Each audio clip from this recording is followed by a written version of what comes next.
जम्मू में नियंत्रण रेखा के पास संदिग्ध पाकिस्तानी ड्रोन पर सेना की गोलीबारी, जवान बड़े तलाशी अभियान पर।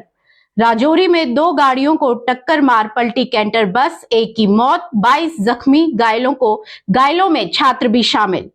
इंडिया में पीएम उम्मीदवार के तौर पर जुड़ा एक और नेता का नाम और आज और कल यूपी को प्रभावित करेगा चक्रवाती मिनचोंग।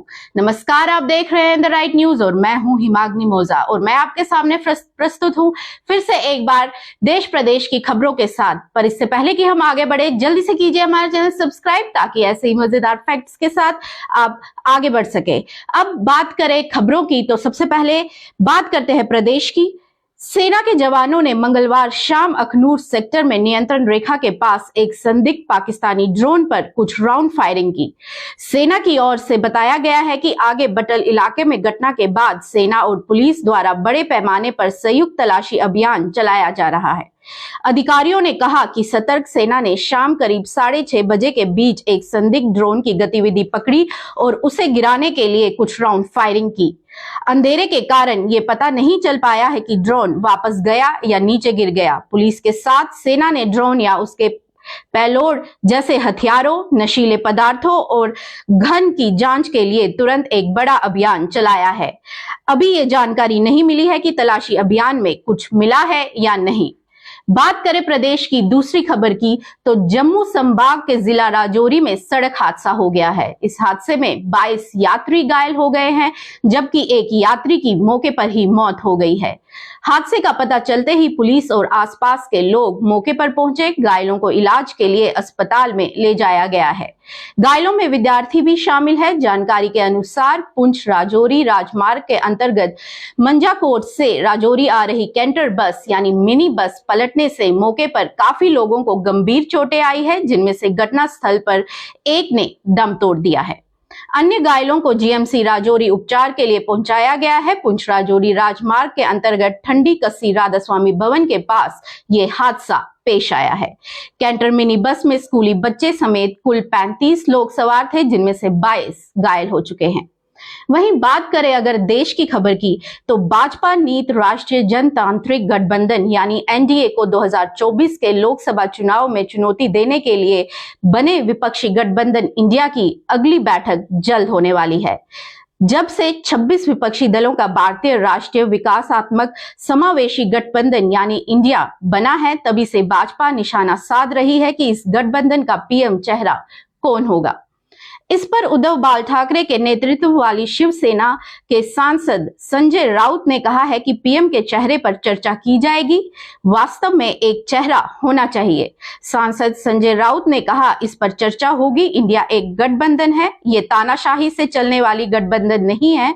पहले अटल जी के जमाने में जब इंडिया यानी भारत हम चलाते थे तो इस विषय पर चर्चा की जाती थी। अब किसी ने सवाल उठाया है तो इस पर भी चर्चा की जाएगी। वास्तव में एक चेहरा होना चाहिए, इसमें कोई गलत राय नहीं है। उद्धव ठाकरे के चेहरे पर राउत ने कहा कि उद्धव ठाकरे एक हिंदुत्ववादी और राष्ट्रवादी चेहरा है, लेकिन हम बैठक के बाहर ऐसी कोई बात नहीं कहेंगे जिससे गठबंधन में कोई दरार पैदा हो। इंडिया गठबंधन के सदस्यों की मंजूरी मिलेगी, वही पीएम का चेहरा होगा। उन्होंने आगे बताया कि इंडिया गठबंधन की अगली बैठक 16 से 18 दिसंबर के बीच हो सकती है।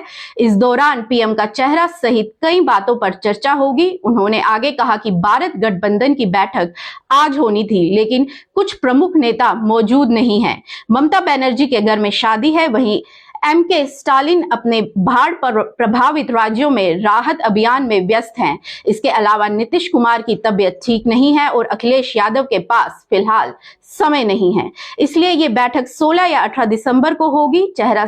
चेहरा समेत सब कुछ बैठक में तय किया जाएगा। हम एक साथ हैं और आप 2024 में इसका परिणाम देखेंगे।